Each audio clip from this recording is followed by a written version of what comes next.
bertemu lagi bersama Miss Yaya di video pembelajaran kelas 2. Nah, kali ini kita akan belajar tentang jenis-jenis sampah. Kali ini kita belajar di tema 4, subtema 2. Sebelum kita belajar, kita saksikan video singkat berikut ini terlebih dahulu ya. SD Bakti Tunas Harapan membuka pendaftaran murid baru untuk tahun ajaran 2021-2022. Dapatkan diskon spesial jika kamu bergabung bersama kami sekarang juga. Tunggu apa lagi? Hubungi kami di sini ya. Oke anak-anak, langsung saja kita mulai pembelajaran hari ini. Nah, anak-anak, pertama-tama kita harus mengetahui terlebih dahulu jenis-jenis sampah. Yang pertama adalah sampah organik dan yang kedua adalah sampah non-organik atau sampah anorganik. Langsung saja kita bahas satu persatu. Yang pertama kita akan membahas tentang sampah organik. Nah anak-anak, arti dari sampah organik adalah sampah yang berasal dari buangan benda yang berasal dari makhluk hidup. Dan untuk sampah organik sendiri dibagi menjadi dua, yaitu sampah organik kering dan sampah organik basah. Dari istilahnya saja kita sudah tahu ya, yang satu basah, yang satu kering. Nah, sampah organik basah itu kandungan airnya itu masih tinggi. Contohnya kulit buah dan sisa sayuran, ya. Sedangkan yang kedua adalah sampah organik kering. Di sini tingkat kadar airnya itu lebih rendah. Contohnya daun kering, ya.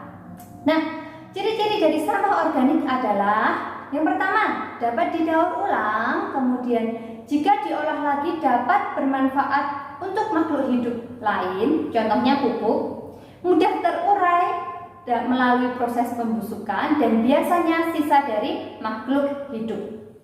Nah, berikut ini saya berikan contoh sampah organik. Kalian bisa lihat di gambar.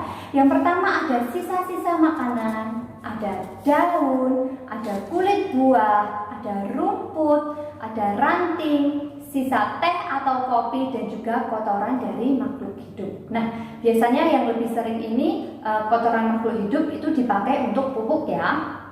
Nah, manfaat dari sampah organik yang pertama bisa menjadi pupuk. Berikutnya, untuk tambahan pakan ternak. Misalnya kulit buah bisa digunakan untuk pakan dari sapi, ya. Berikutnya, sampah organik dapat diubah menjadi biogas atau listrik. Nah, kita langsung belajar jenis sampah yang kedua adalah sampah non-organik atau sering juga disebut dengan sampah anorganik, ya. Sampah non-organik ini adalah hasil buangan dari benda yang tidak berasal dari makhluk hidup dan biasanya sulit terurai. Ciri-cirinya adalah sangat sulit terurai dan membutuhkan waktu yang bertahun-tahun. Sisa dari kemasan yang dibuat oleh pabrikasi dapat diolah kembali menjadi produk yang sama atau produk kerajinan lain. Nah, di sini saya juga menunjukkan beberapa contoh sampah anorganik atau sampah non-organik. Di situ kalian bisa lihat ada kresek, ada botol, ada kaleng, ada kaca, ada bola lampu dan juga styrofoam. Nah, setelah ini saya akan menyampaikan beberapa cara untuk mengelola sampah agar memiliki nilai ekonomis. Nah, kali ini kita akan belajar 3R ya. Yang pertama, kita harus reuse, menggunakan kembali sampah yang sudah kita miliki, misalnya kantong kresek ya. Karena plastik itu sulit terurai, maka dari itu lebih baik kita menggunakan kembali kantong kresek. Kemudian reduce, mengurangi penggunaan ya. Bila kita masih punya plastik, kantong plastik, lebih baik kita tidak membeli lagi ya. Kita harus reduce, mengurangi penggunaan plastik. Kemudian recycle ini artinya adalah mendaur ulang sehingga sampah yang kita miliki bisa digunakan untuk produk yang lain. Contohnya sampah plastik bisa dipakai untuk membuat tas atau pernak-pernik lain.